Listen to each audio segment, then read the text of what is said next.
Noon at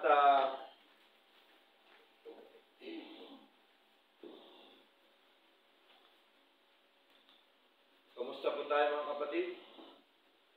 Purihin po ang Diyos sapagkat anuman ang ating mga karanasan sa buhay, subalit dahil po sa biyaya ng Diyos, tayo pa rin ay patuloy na naglilingkod po sa ating Panginoon. At salamat po sa Diyos sapagkat punong-puno tayo ng kapayapaan sa buhay po natin. Mapayapa po ba tayo ngayon? Amen. Amen, no? Payapa po tayo. Pagka sa Lord kasi talaga, payapa po, no?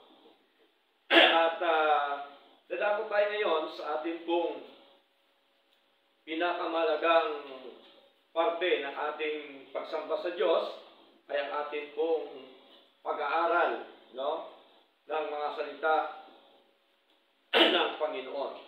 Okay? So last week, nais ko lamang pong magkaroon tayo ng pag-alaala sa ating paksa ay may kinalaman po tungkol sa church, no, na ating Panginoon. At alam po natin, ang totoong church, dapat yan ay meron po yung pundasyon. No? At ang pundasyon ito ay matibay, walang iba kundi ang ating Panginoong Jesucristo.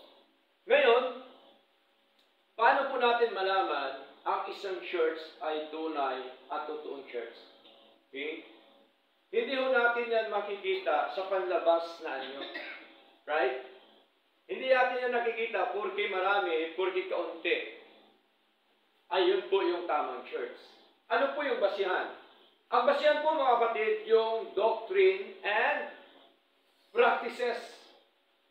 Doktrina ang basihan ng tunay na church po ng ating Panginoon. No? Napag-aralan po natin yung last week. Kaya, kung ang isang church ay nakakaranas ng mga bagyo sa buhay, no? Mga pagsubok sa buhay, kapag ang pundasyon mo ay bato, matibay, ang ating Jesucristo, hindi po tayo basta-basta babagsak. Amen po? Kasi ang pundasyon natin, ang Panginoon. Hindi po yung mga material na bagay. Okay? Paano kung wala na material na bagay?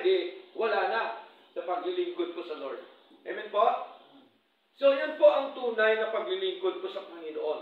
Ngayon po, susugan ko lamang po sa ating paksa ngayong umaga na may kinalaman po tungkol sa tinatawag, nabasa natin kanina, the true worshipers shall worship the Father in spirit and in truth. No?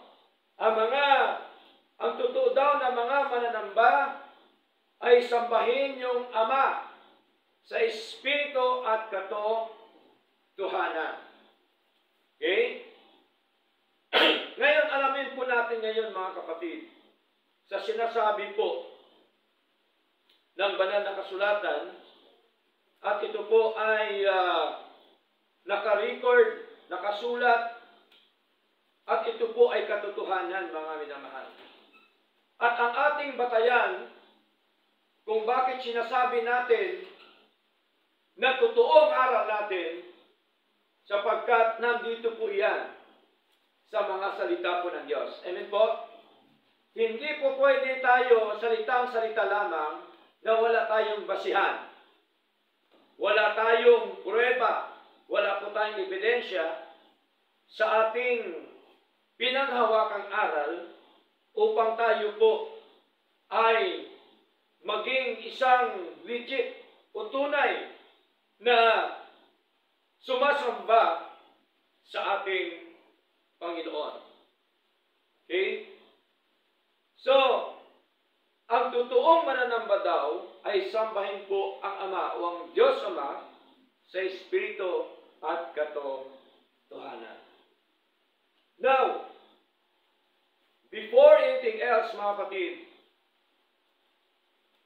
I have a question for you today.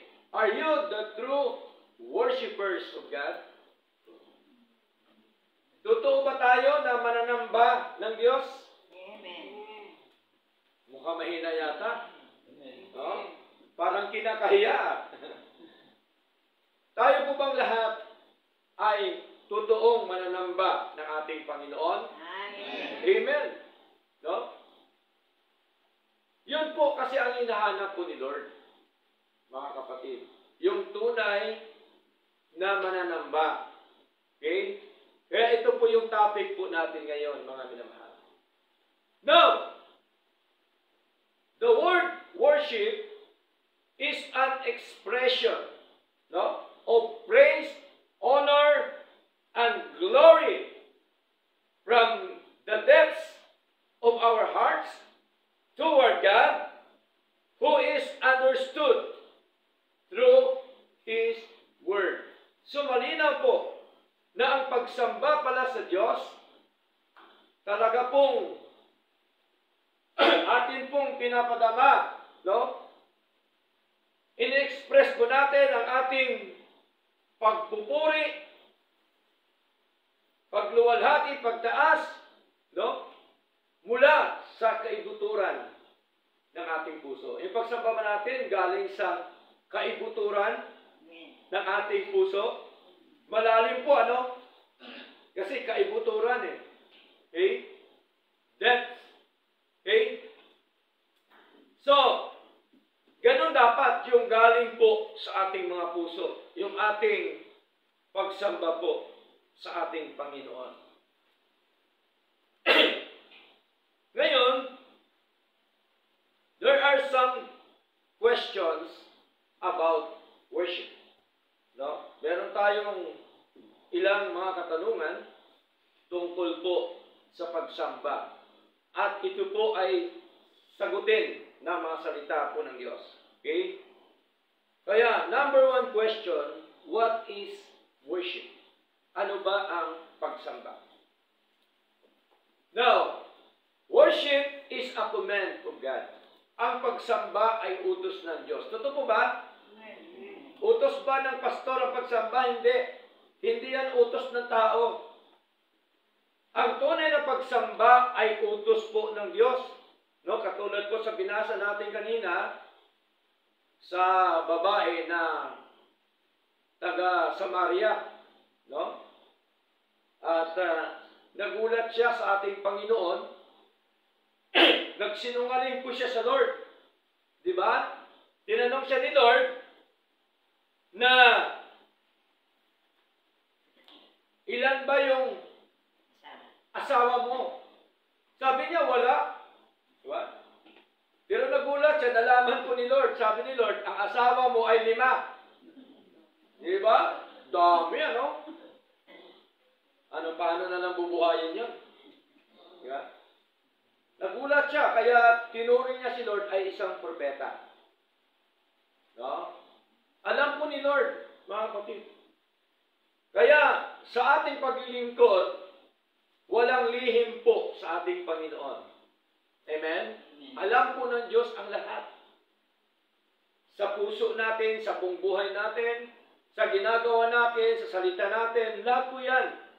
Alam po yan ng ating Panginoon. Bakit? Kasi, siya po ang sovereign God. Soberanong Diyos siya. Makapangyarihang Diyos siya, mga kapatid. So, worship is a command of God. Basahin po natin ang aklat po ng John. Binasa natin kanina. John chapter 4, verse 21.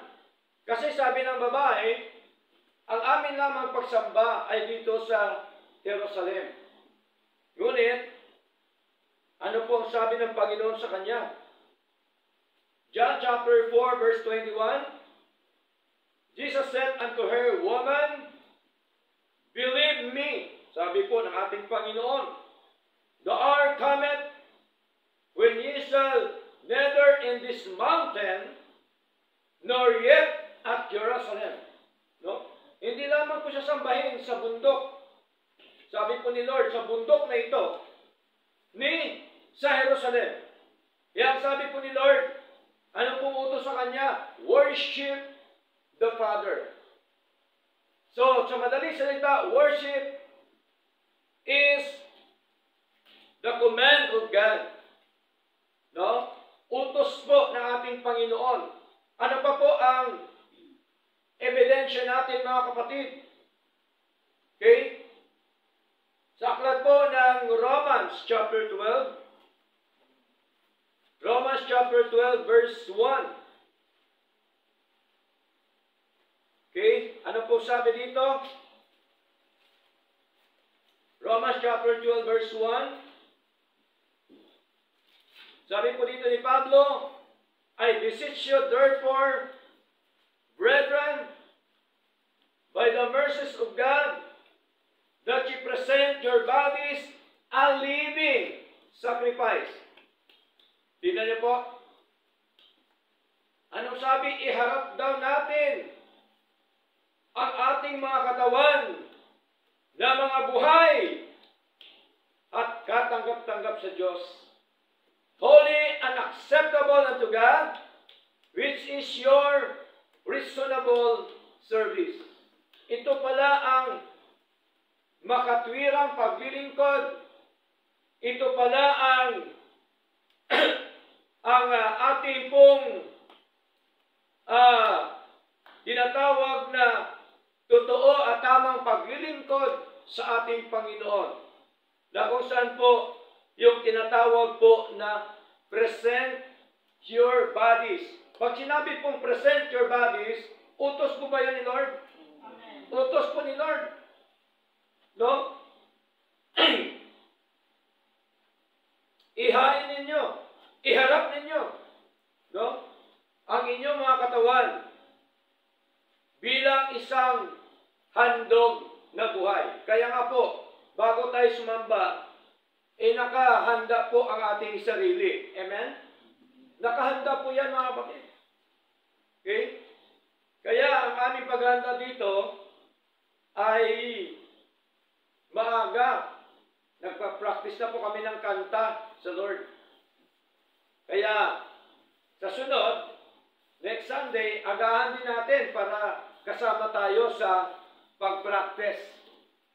Pag-practice ng mga awitin para po sa ating Panginoon. Okay? So, magagawa po ba natin yan? Maaga tayo next Sunday? Para kay Lord?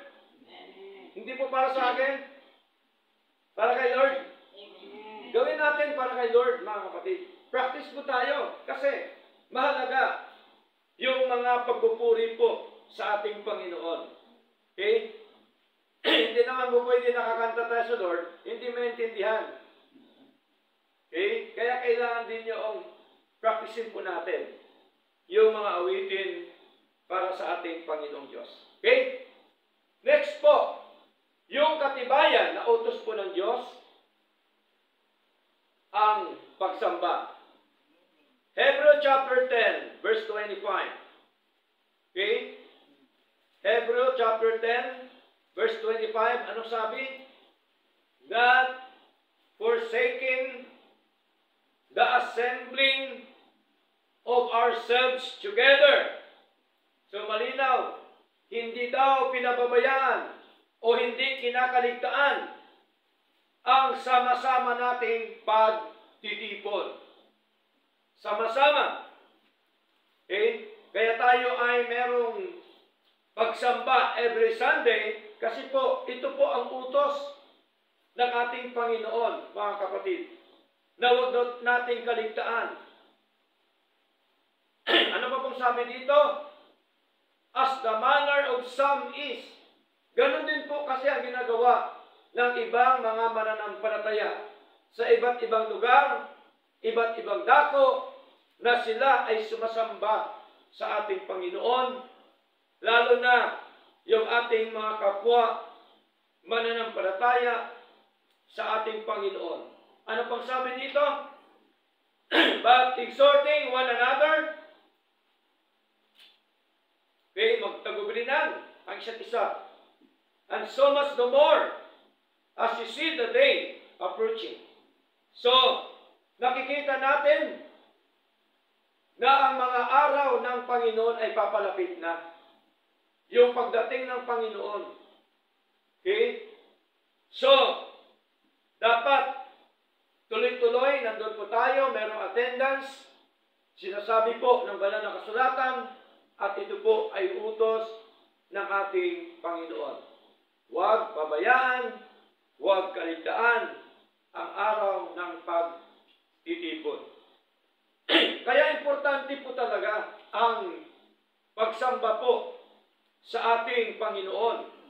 Okay? Mahalaga po. Worship is for giving thanks, glory, honor, and praises God. Yun po yung pagsamba, mga kapatid. Ngayon po ay alamin po natin na meron pong dalawang klaseng pagsamba sa banal na kasulatan. Number 1, Old Testament part of worship. And then number 2, New Testament part of worship. Okay? Meron mga pagsamba during the time sa lumang tipan, mga kapatid. At meron din mga pagsamba sa panahon natin ngayon sa bagong tipan. Okay? So alamin po natin yung lumang tipan, ang kanilang pagsamba during the time. Pagka isang tao nagkasala, ano ang ginagawa? Pagka nagkasala sa kay Lord, anong ginagawa? Para mapawi ang kasalanan sa Lord? Naghahandog sila. At ang paghahandog po, mga kapatid, during the time, napakahirap po ng kalagayan nila. Dahil ang ihandog mo, yung kaaya-aya at kadugod-dugod po sa Diyos. Tingnan niyo po kaya during the time, napakaraming mga tupa. No? Kaya ang mga lingkod ng Diyos, libo-libo ang mga tupa na kanilang inalagaan during the time. Kasi po, during Old Testament, ang kanilang pagsamba, meron pong kasamang paghahandog sa ating Panginoon. Okay? At meron lamang sinasabi si Lord na ang sabi ni Lord, ito ang gawin niyong pagsamba sa akin. Okay? At during the time, ang kanilang pagsamba ay may kasamang mga instrumento. Tama? Nagtutugtugan sila. Okay? So, atin po yan makita sa aklat po ng Deuteronomy, mga kapatid. Pagsamba nila during the time. Okay? Ngunit, pagdating po sa bagong tipan, mga kapatid, okay? Naghahandog pa ba tayo? Pagka sumasamba tayo ngayon? Ano na pong hinahandog natin? Living sacrifice. Yun pong hinahandog natin, mga kapatid. At bakit hindi na natin kailangan ng hayop para ihandog? Sapagkat sapat na po yung dugo ng ating Panginoong Jesucristo. Amen po? Amen. Kaya ang dahilan kung bakit hindi na po tayo naghandog ng mga hayop sapagkat supisyente ang dugo ng ating Panginoong Jesucristo para tayo linisin sa atin pong mga kasalanan sa kanyang harapan. That is New Testament worship. May pagkakaiba ba yung ginagawa sa worship? Meron. Pero ang sinasamba, iisa lang. Tama po? Si Lord pa rin. May pagkakaiba kasi meron siyang utos na wala po sa bagong tipan. Tama? Okay? Ang utos niya during the time sa lumang tipan, hindi natin ngayon pwede kasi para sa kanila lang po yun. Amen po? Para lang po yan sa mga Israelita during the time. At ang instrumento during the time, para lang po yan kay David. Tama? Sa mga Israelita.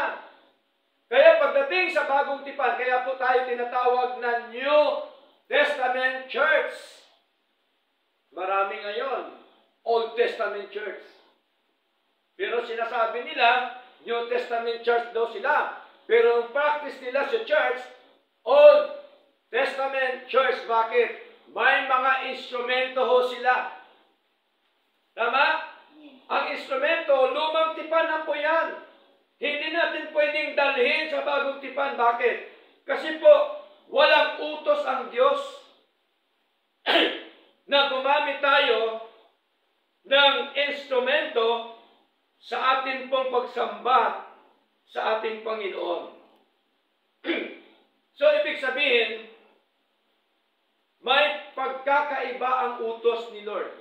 Amen po? May pagkakaiba. Hindi parehas po, mga kapatid. Kaya dito po ay atin po makita na bagamat iba-ibang utos ng Diyos doon sa lumang tipan at sa bagong tipan, ngunit pinaniniwalaan pa rin natin yung lumang tipan. Amen po? Kasi utos po yan ng Diyos sa kanila. Okay? Para bagang inutos lang yan kay Noe na gumawa ng daong. Inutos kay Noe sa lumang tipan, inutos din po ba sa atin sa bagong tipan? Hindi. Kaya nga po hindi natin ginagawa. Tama po? Okay? Ano po? Bakit?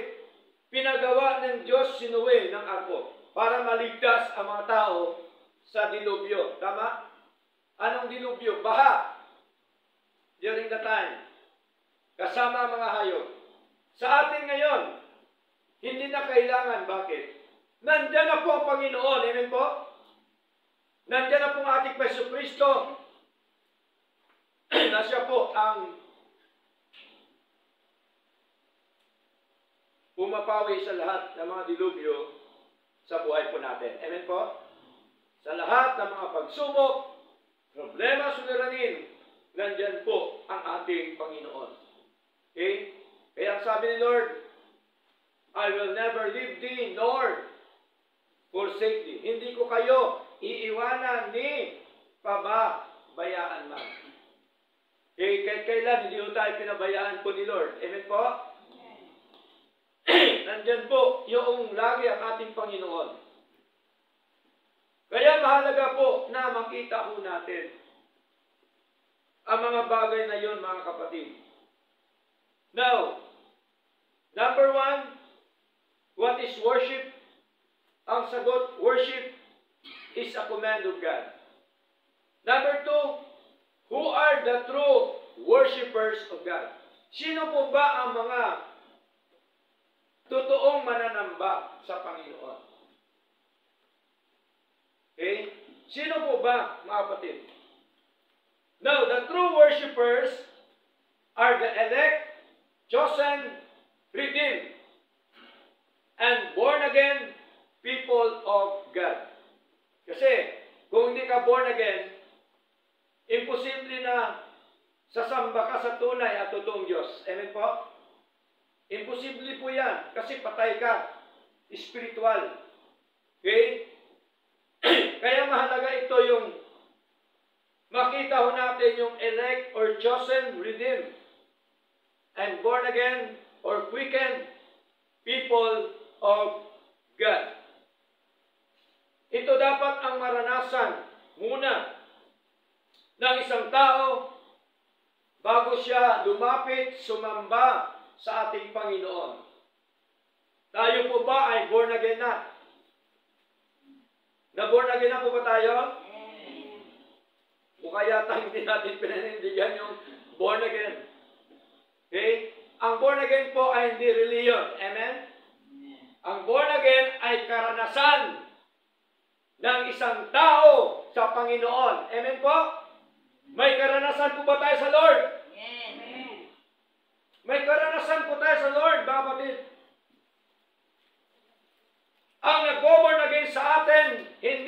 pastor.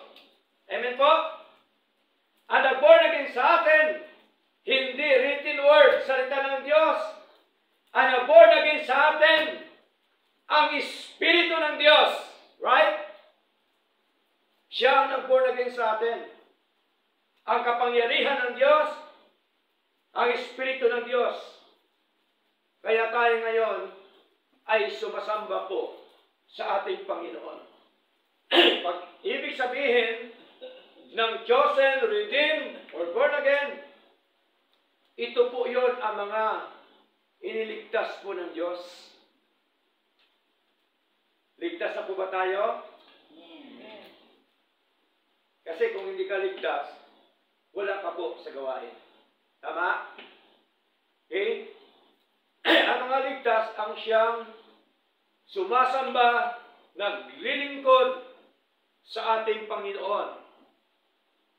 Now, ano po ang katibayan na tayo po ay pinili ng Diyos, hinirang ng Diyos before the foundation of the world? Ephesians chapter 1, verse 3 up to verse 4. Sabi po ni Pablo, "Blessed be the God and Father of our Lord Jesus Christ, who hath blessed us with all spiritual blessings in heavenly places in Christ."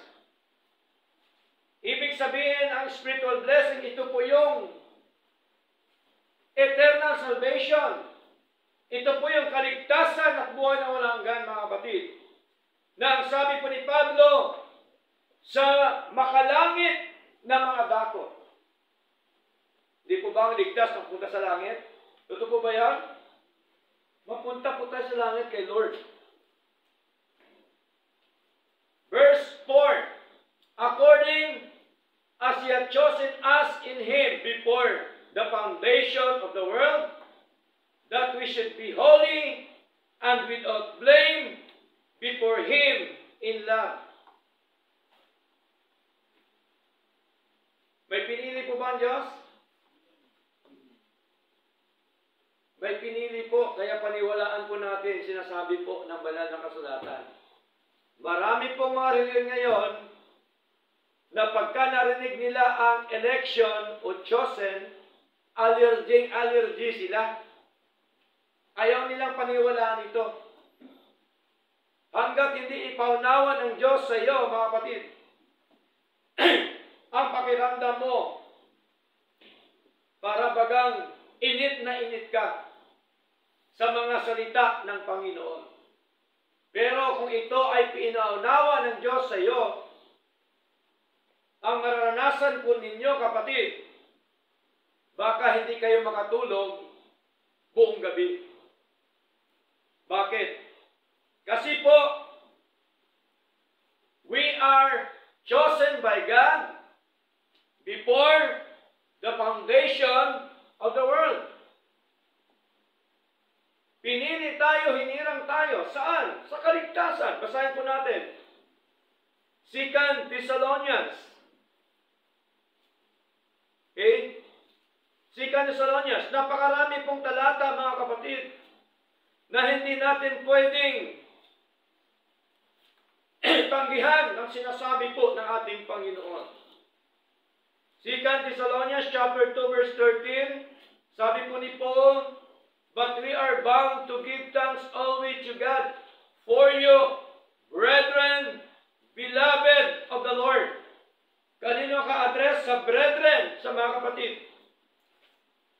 "Because God hath from the beginning chosen you." Sino hong pinili? Mga kapatid. Sa simula pa, mayroon ng pinili. Yung mga brethren, yung mga kapatid sa church.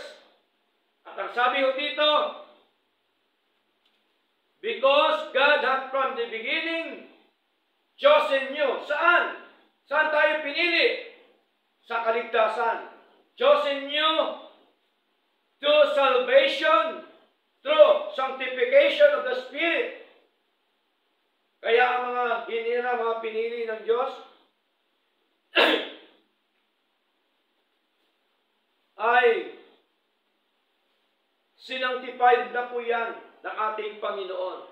Binanal na po tayo ng ating Panginoon. Ito po, kaya tayo po ay na-born again. Amen?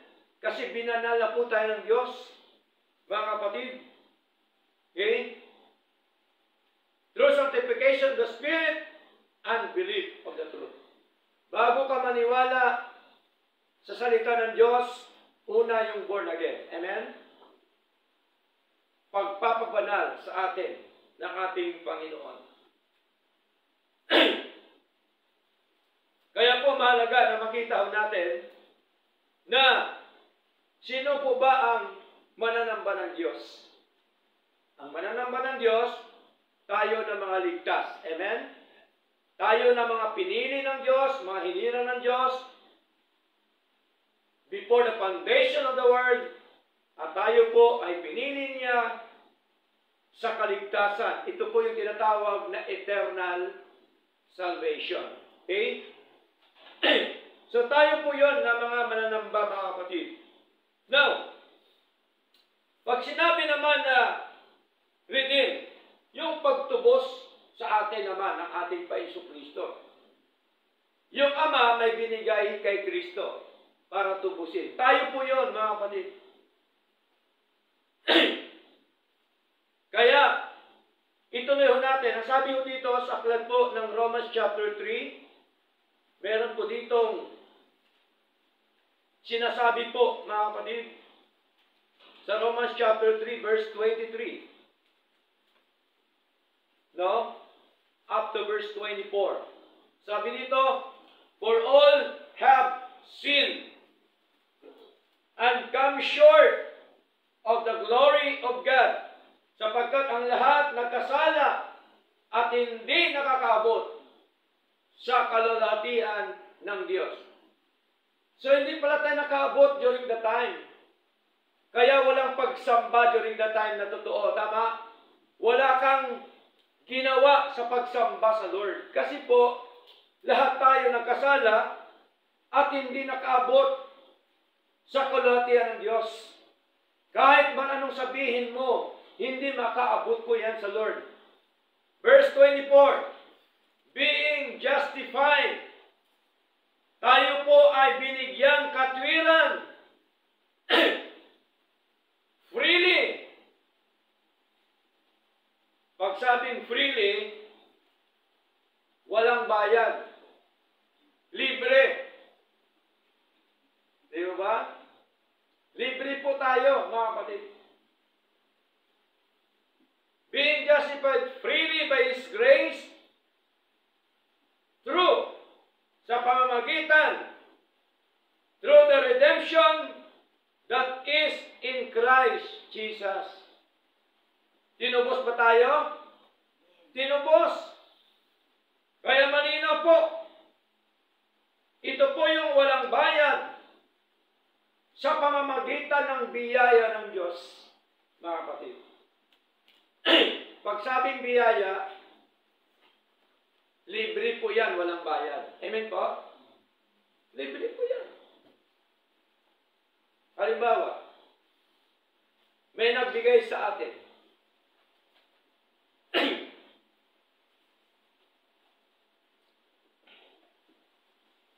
May nag-abot sa atin ng isang bagay. Biyaya po ba ng Diyos?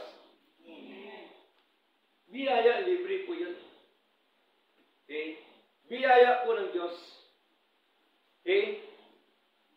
So, malinaw po na tayo tinubos sa pamamagitan po ng ating Panginoong Jesucristo.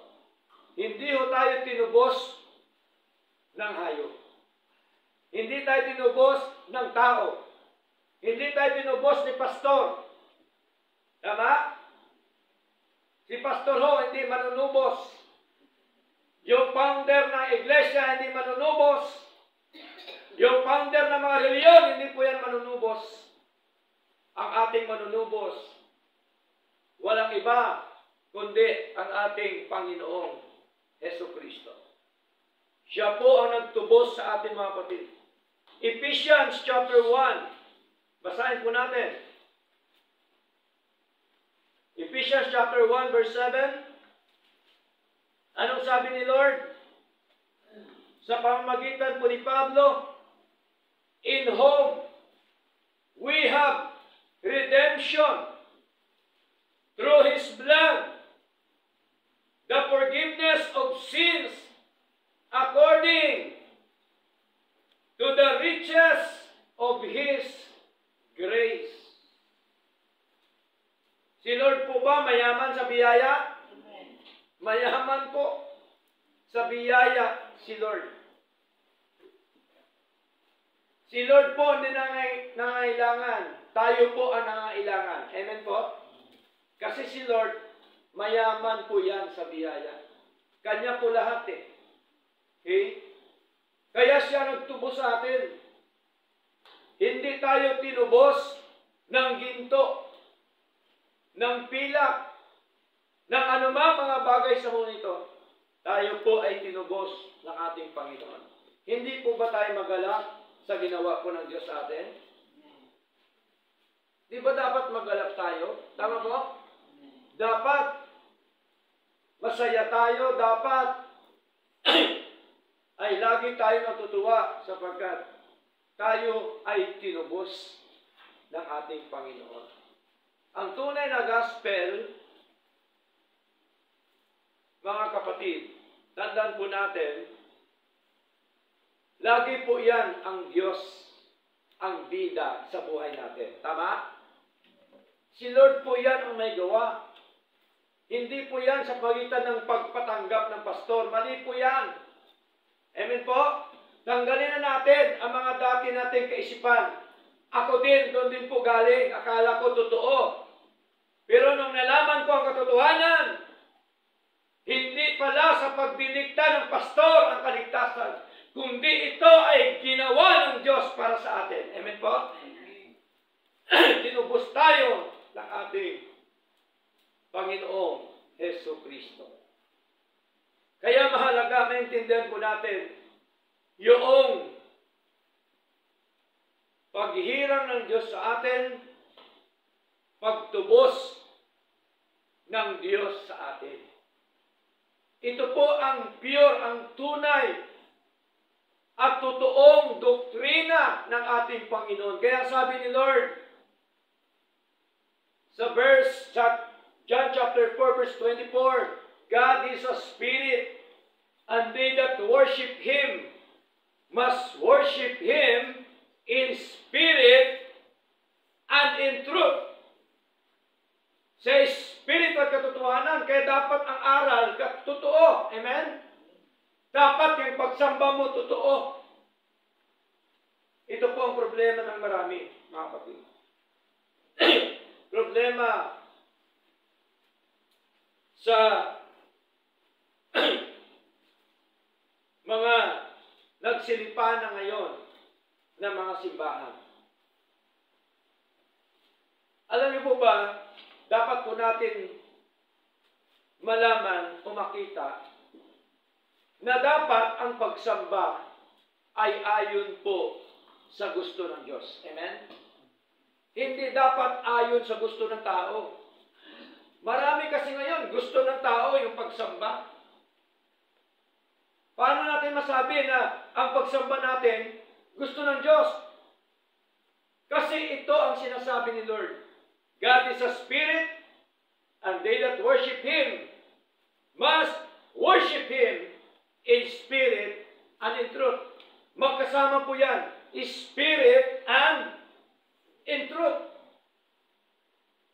Hindi lamang mo siya sambahin sa espiritu, maging sa katotohanan. Pag sabing katotohanan, dapat ang paraan ng pagsamba ay base sa katotohanan ng ating Panginoon. Amen? At ikaw din na bilang mananamba ay totoo ka sa Diyos. Tama po? Yun po ang aral ng ating Panginoon. Kaya, election, chosen, redemption, or redeemed with the blood of God, with the blood of Jesus. Number 3, ito po yung tinatawag na born again. Ang born again, hindi ka ibalik ulit sa tiyan ng iyong ina. Katulad po sa sinabi ni Nicodemo. Pagka ganun kaisipan natin, ang iniisip mo makalaman. Amen? Ang pinag-usapan natin dito, spiritual thing. Tama? Spiritual na bagay. Okay? Pag sabing born again, ibig sabihin, ay hinango ka ng Diyos, binago ka ng Diyos,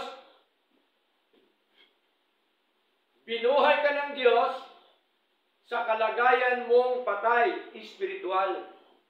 Yun po yung ibig sabihin. Kaya anong sabi po? Ephesians chapter 2 verse 1. Sabi ni Pablo sa church ng Efeso, mga kapatid, sabi niya dito, and you hath he weakened, who were dead in trespasses and sins. At kayo, sabi niya sa church, sa mga kapatid, at kayo, na mga patay sa mga paglabag at mga kasalanan, ay binuhay niya. Sino niya? Ng Diyos. Binuhay tayo ng kapangyarihan ng Diyos. Pag sabing patay, spiritual. Walang kamuang-muang sa mga bagay spiritual. Yun pong ibig sabihin ng patay spiritual. Dahil sa kasalanan at pagsuway, patay tayo. Pag sabing patay, wala kang pakiramdam sa pagsamba sa Diyos. Tama? Wala kang pakiramdam sa totoo at tamang aral.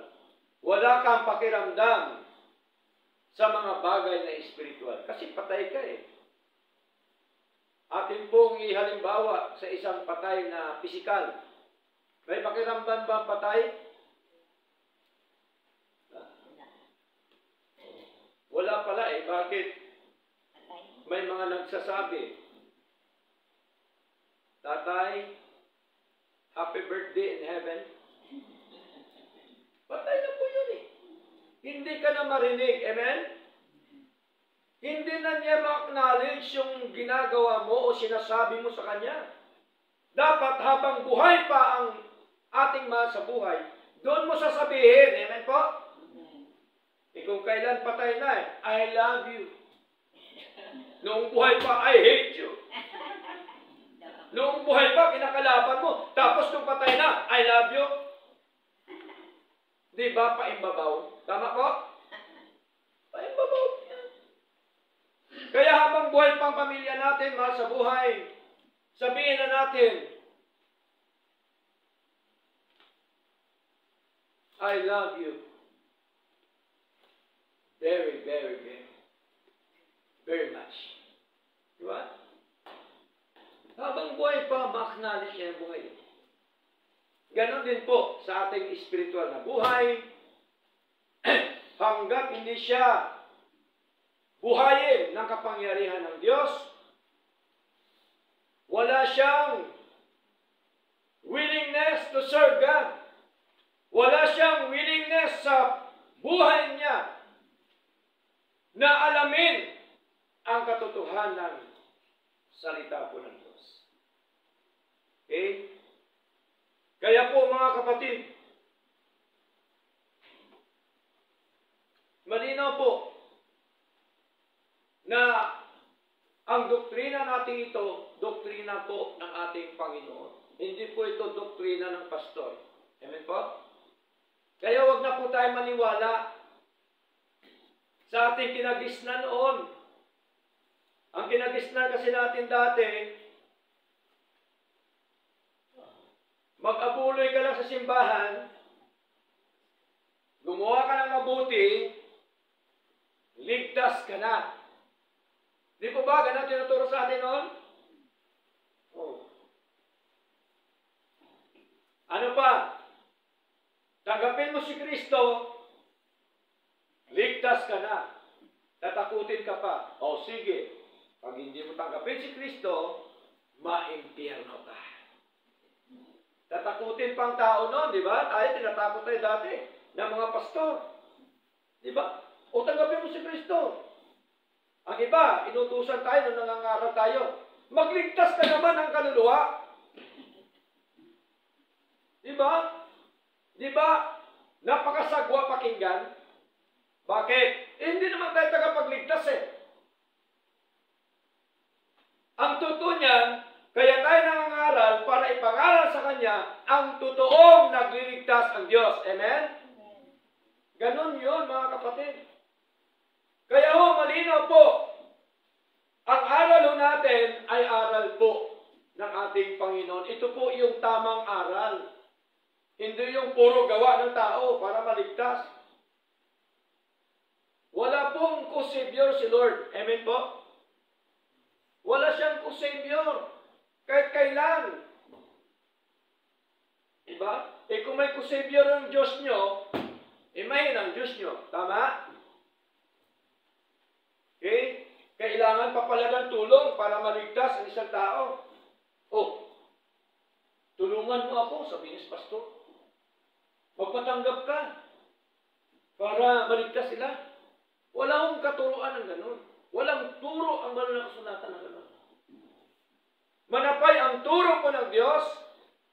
Siya ang naghirang ang Diyos Ama, ang nagtubos sa mga hinirang pa Hesus Kristo, at ang mga tinubos ay born again ng Espiritu ng Diyos. Di ba? Yun ang tamang aral. Yun po ang tamang aral. So malinaw po, who are the true worshipers of God? Of course, the true worshipers are the elect or chosen, redeemed, and born again people of God. We are the people of God. Amen po? Tayo ang mga tao ng Diyos. Tayo ang tinubos ng ating Panginoon. Tayo ang niligtas ng Panginoon. Kaya tayo sumasamba sa Diyos sapagkat ito po ang ebidensya ng pagligtas ng Diyos sa atin. Amen po? Ebidensya po ito, mga kapatid. Hindi po ito ang cause ng kaligtasan natin ang ginagawa natin ito. Ito po ay ebidensya. Ang cause po ng kaligtasan ay ang Diyos. Amen? Yun po tinatawag na cause and effect. Dapat natin makita. Ang dahilan ng kaligtasan natin ay ang Diyos. Yung cause, ang effect, ay ang ating paglilingkod sa Diyos. Amen? Yung ating pagsamba, yung ating pananampalataya, yung ating mga ginagawa para sa gawain po ng ating Panginoon. Kaya hindi po pwedeng baliktarin, mga kapatid, yung aral ng ating Panginoon. Hindi kayang basagin yung aral po ng ating Panginoon. Sapagkat yun po ay aral na po yan ng ating Diyos. John chapter 3. Okay? Kaya dapat magpakalalim tayo sa mga aral ng Diyos. Alam dapat natin ang ating doktrina, mga kapatid. Okay? Kaya tayo po ay tinuturuan ng ating Panginoon. John chapter 3, verse 3. Noong kausap ng ating Panginoon, ito pong si Nicodemo. At tandaan po natin, si Nicodemo ay isang pinuno ng mga Hudyo. Okay? Pinuno po siya during the time. Kaya sabi ng ating Panginoon, John chapter 3 verse 3, Jesus answered and said unto him, Verily, verily, I say unto thee, except a man be born again, he cannot see the kingdom of God. Maliban na lang daw ang tao may panak na muli, ay hindi siya makakita ng kaharian ng Diyos. Tingnan nyo. Pag sabing kaharian ng Diyos, meron pong dalawang klase ang kaharian ng Diyos. Yung tinatawag po na kingdom in heaven, at meron din pong tinatawag na kingdom on earth. Ano po yung kingdom on earth? Ito po yung church. Amen? Ito po kasi extension ng kingdom ng Panginoon. Ngayon, kung merong kingdom ng Diyos, natural, merong king. Amen? Hindi po pwedeng tawagin na kingdom kung walang king. Right? Sinong hari? Yung Diyos. Kanya to kingdom. Tayo kingdom of God. Hindi po yung building. Okay? So malinaw po mga kapatid. Verse 5. Jesus answered. No? Very, very I say unto thee, except a man be born of water and of the Spirit, he cannot enter into the kingdom of God. He cannot see, he cannot enter into the kingdom of God. Hindi ka makakita, kaya tayo noon, nung di pa tayo na born again, bulag tayo sa katotohanan, right? Hindi natin alam ang katotohanan. Hindi natin nakita ang liwanag ng katotohanan ng Panginoon. We cannot see the kingdom of God. And we cannot enter into the kingdom of God. Kaya kailangan ma-born again. Obligado po ba? Yes! Verse 7, anong sabi? Marvel not, huwag kayo magtaka, sabi ni Lord, that I said unto thee, ye must be born again. Tingnan niyo po, kailangan. Kaya hindi po pwede na sabihin natin, ang sumasamba, hindi born again. Born again po yan, kaya nga sa sumasamba sa Lord eh. Tama po? Kaya nga ginagawa niya ang gawain po ng Diyos. Kaya nga meron ng pagbabago sa buhay niya. Ano po yung pagbabago sa buhay po natin? Meron po ba? O ganun pa rin? Pagka ganun pa rin, baka kapatid, di ka born again. Nagkukunwari ka lang na sumasamba sa Diyos. Right? Meron kasing ganun eh. Nagkukunwari lang. Bandang huli, bandang dulo, bandang ginda, wala na. Di po ba? Meron po yan nangyari sa buhay natin. Ang totoong na born again, may epekto po, may ebidensya po sa buhay po natin. Yung dati nating palamura ngayon, baka palamura pa rin tayo na dagdagan pa. Dapat wala na yun. Di ba? Yung buhay natin dati nang wala pa sa Lord, dapat yan may pagbabago. Yan ang tunay na born again. Huwag mong sabihin na born again ka na ang buhay hindi nagbabago. Mali po yun. Ang tunay na born again, ang buhay po ay nagbabago. Okay? Sa pamamagitan po ng pakikipag-isa kay Kristo. Nakipag-isa na po ba tayo kay Kristo? Amen. 2 Corinthians. Basahin po natin. Chapter 5. Verse 17. No? Ito po ay ang mga na-born again. 2 Corinthians chapter 5 verse 17. Therefore, if any man be in Christ, he is a new creator. Yung nakipag-isa daw kay Kristo, siya isa ng bagong nilalang. Pag sabing bagong nilalang, may pagbabago. Amen? Ano pa pong sabi dito? All things are passed away. Yung lumang bagay, ibig sabihin, yung dati mong palamura, dapat wala na. Yung dating bagay,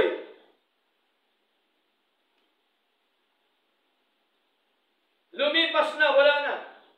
Masdan, ang lahat ng mga bagay, naging bago. Sa buhay po natin yun, tinutukoy. Hindi ho yung gamit. Baka mamaya, may mga Kristiyano na nagbago lang yung mga gamit. No? Mabuti pang gamit, bago, yung buhay, hindi.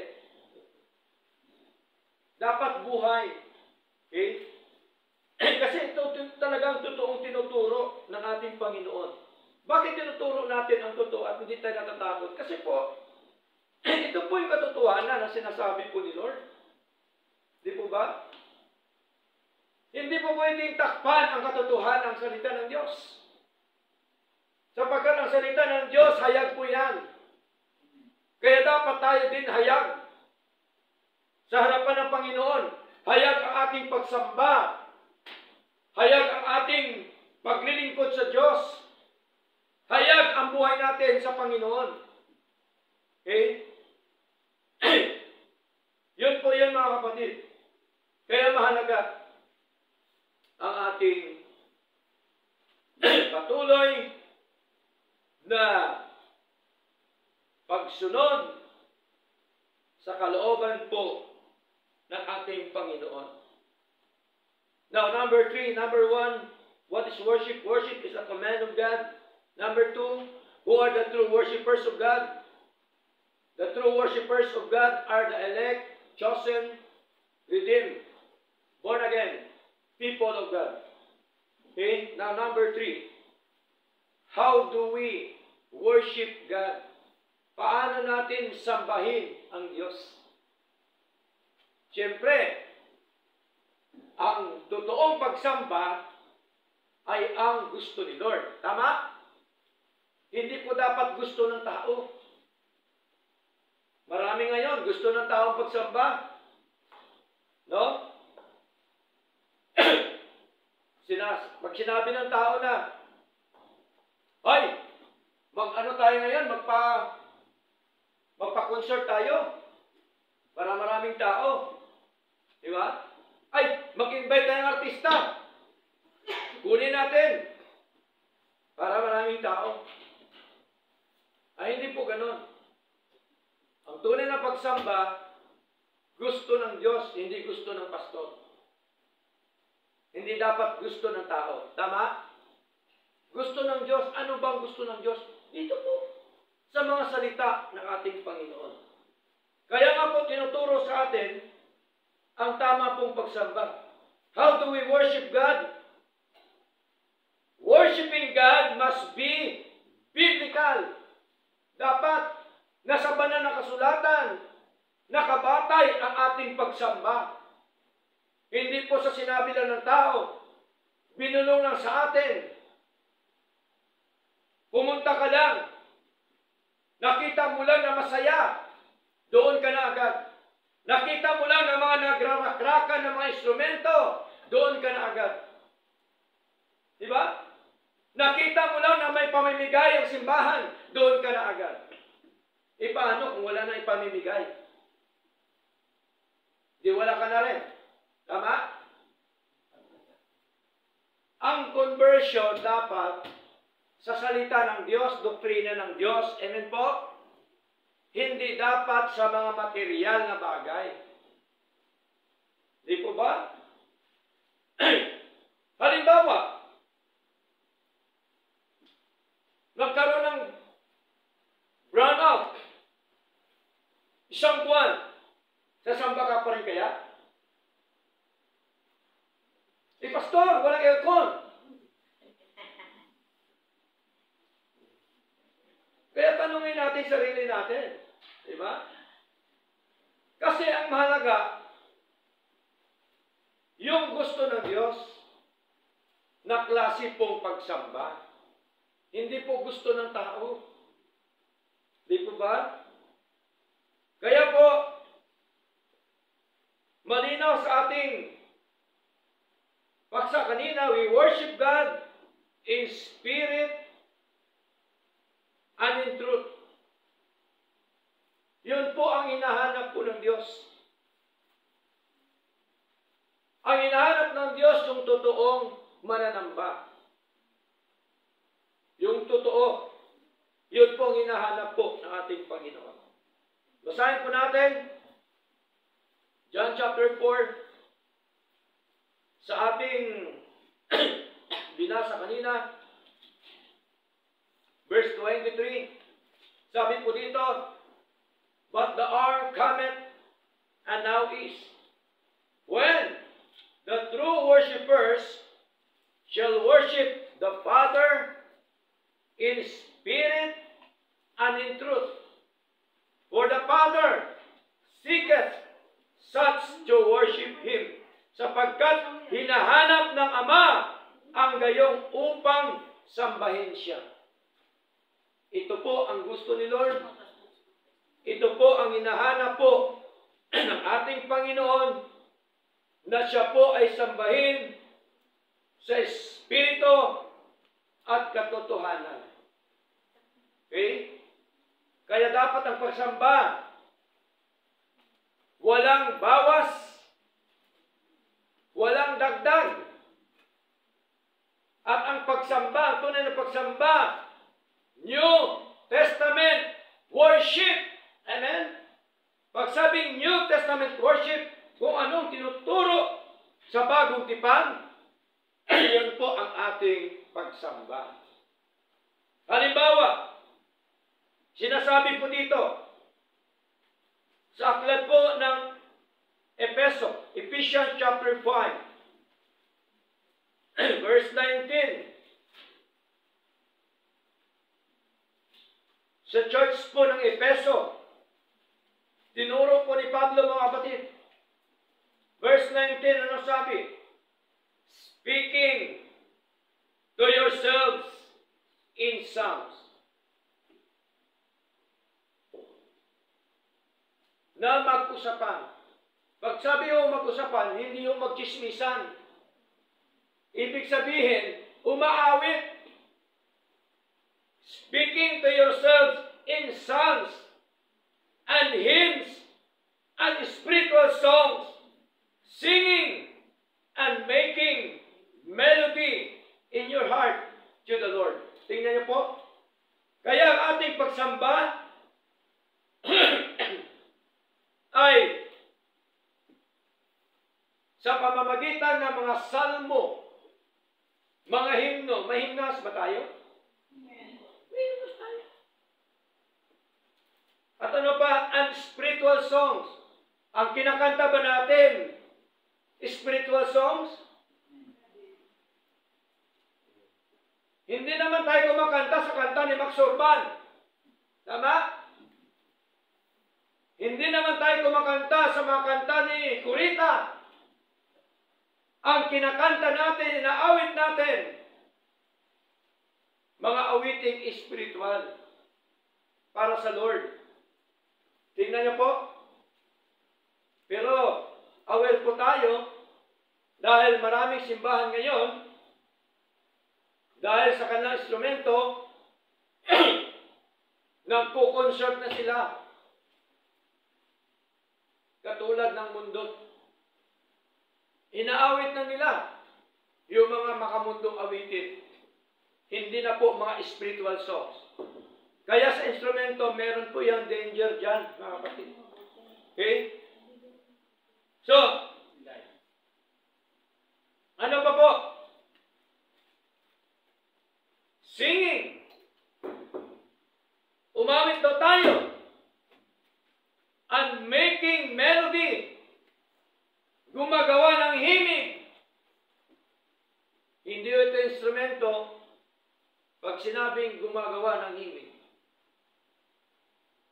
May himig po ba ang boses natin? Yun po yung himig. Hindi instrumento. Huwag tayong maniwala sa instrumento. Di ba? Himig sa inyong puso sa Panginoon. Yung himig ganito.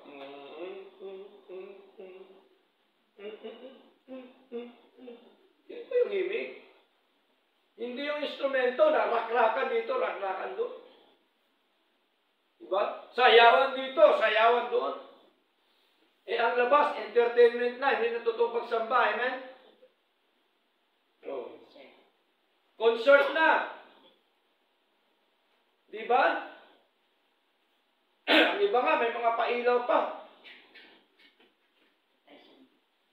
sindi na ilaw. Marami po yan ngayon. Yan po ang bunga ng unity. Marami ngayon simbahan, unity. Okay siya tayo. Kaya tayo tinatawag na separatist. Ay, hindi yan nakipag-banding yan dito. Separatist yan. So what? Tama? Ano naman? Kung tawagin tayong separatist, bakit? Talaga naman, tayo dapat ay humiwalay. Amen? Turo po yan ni Lord. Sabi ni Lord, be ye separate. Come out from them. Kasi may danger po yan. Masagap mo, makuha mo ang mga maling aral. Amen? Ang mga maling practices sa mga bagay na yan, mga kapatid. So malinaw po, singing. Singing is a part of New Testament worship. Si Lord nga, hindi nga gumamit ng instrumento eh. Anong ginamit ni Lord? Ang ating Paiso Kristo, boses niya. Salmo. Basahin po natin. Sana po ba dito? Matthew, chapter 26. Verse 30. Anong sabi po? Matthew chapter 26 verse 30. Sabi po dito, and when we had sung an hymn. Ano po kanilang inawit? Himno. Sino kasama po niya? Yung mga alagad, yung mga disipulo. And when they had sung an hymn, they went out into the Mount of Olives. Malinaw. Nang sila umawit, nakaawit na ng isang himno. Sila ay lumabas patungo sa bundok ng mga Olibo. Si Lord po ang tinutukoy dito at ang mga disipulo. Umawit sila ng himno, mga kapatid. Kaya meron tayong hymnals. Biblical pala yung hymnals. Yung himno. Diba? Kaya yun pong ginagamit po natin. Ano pa?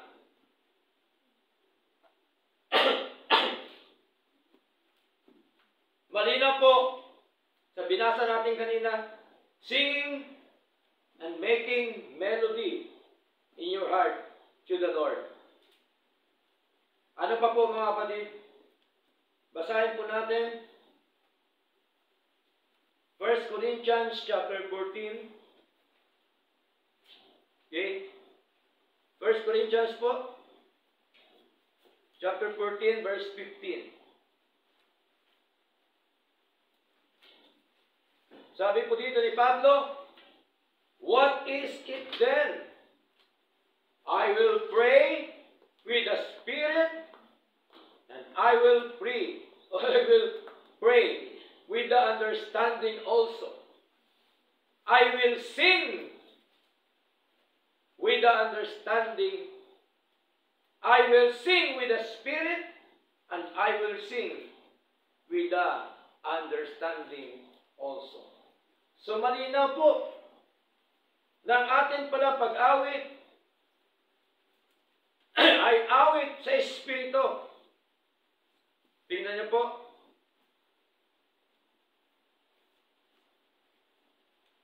At ang ating pag-awit dapat ay ating naunawaan sa ating pag-awit para kay Lord. Di po ba? So malinaw po, mga kapatid. Ano pa? Colossians chapter 3, verse 16. Anong sabi po sa Colossians chapter 3, verse 16? Let the word of Christ dwell in you richly in all wisdom, teaching and admonishing one another in psalms and hymns and spiritual songs, singing with grace in your hearts to the Lord. Kaya nga po, ang pag-awit natin galing sa puso. Amen po? Kasi malinaw, singing with grace in your hearts to the Lord. Di ba lagi natin sinasabi, awitin natin galing sa ating mga puso. Singing with grace in your hearts to the Lord. Sa buong bagong tipan, wala tayong nababasa o nakita na sa ating pagsamba ay dapat kasama ang instrumento. Wala po. Ni kahit gitara, no? Ni kahit turutot, no? Piano, di ba? Wala po yun. Wala po. Walang sinasabi ang bagong tipan. Sapagkat tayo po ay church ng bagong tipan. Tama? Bagong tipan tayo eh. Kasama tayo si itinayo ni Kristo, right? Matthew chapter 16 verse 18 ano sabi?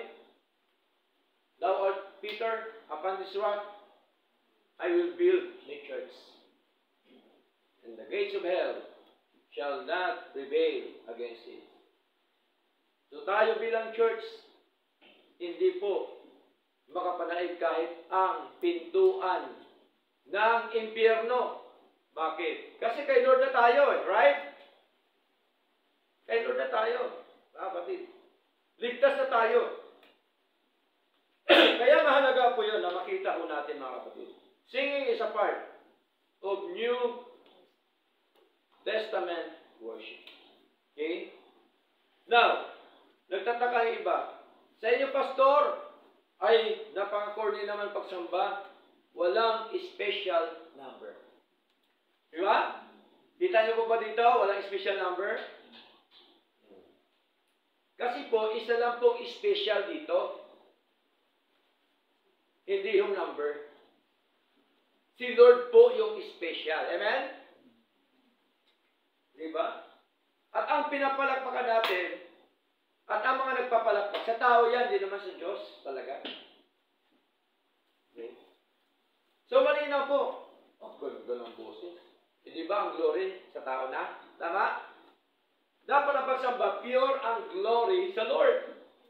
Kaya wala po tayong special number. Diba?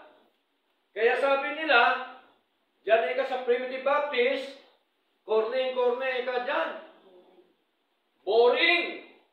Hindi masaya. O di doon ka na sa club, o doon ka sa masaya. Diba? Kasi ang hinahanap mo pala, masaya ka. Hindi mo hinahanap na ang Diyos ang masaya. Amen? Dapat ang hinahanap natin, ang Diyos ang masaya, malulahati, madakila, hindi yung sarili natin. Ganun po ang tunay na pagsamba. Ngayon, ano pa wala sa atin? Sunday school. Kaya may mga division po yan. Young people, di ba? Ano pa? Children ministry, old ministry, di ba? Men's ministry. Sa pagsamba, sama-sama po. Amen? Walang problema, turuan mo ang mga bata. Tama yun na turuan natin. Pero hindi sa araw ng pagsamba. Amen po? Wala tayong Sunday school kasi po, si Lord lang talaga ang ating sinasamba. Right? Ano pa po?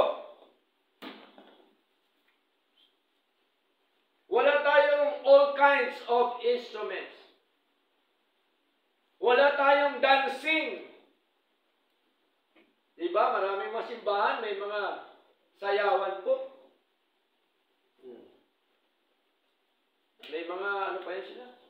Ano tawag ito? Tamborin. May mga ganun sila. Tapos sa gitna, sumasayaw po yan.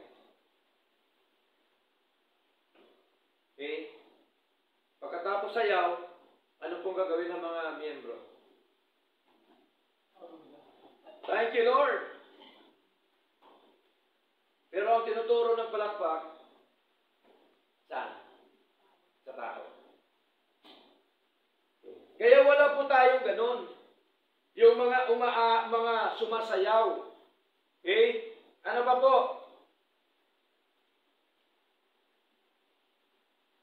All of these are human inventions. Lahat ng mga ito na aking binanggit, gawa-gawa lamang invento ng tao. Wala po yan sa banal na kasulatan, mga kapatid. Sino ang dapat natin sundin? Ang Diyos o ang sinasabi ng tao? Siyempre ang Diyos. Kung anong tinuturo niya, doon po tayo. Kaya nga, doctrine and practices dapat tama. Kung ang doktrina mo tama, dapat ang practices mo tama din sa harapan ng ating Panginoon. Para tayo ay maging matibay sa ating paglilingkod sa Lord. Number 2, praying o prayer. Prayer is a part of our New Testament worship. Kaya di po ba may opening prayer tayo, may closing prayer tayo. Kasi part po yan ang ating pagsamba sa ating Panginoon. Okay? So anong katibayan?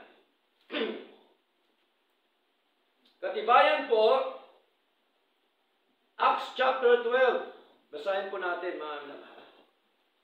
No? Sa isang talata na lang, yung ating babasahin dahil medyo gahol na po tayo sa oras. Acts chapter 12, verse 5. Peter therefore was kept in prison,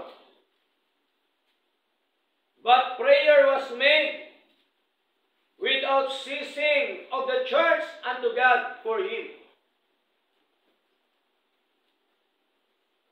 Malinaw po, nung si Pedro ay nasa bilangguan, mga kapatid, yung church na nanalangin na walang tigil para sa kanya.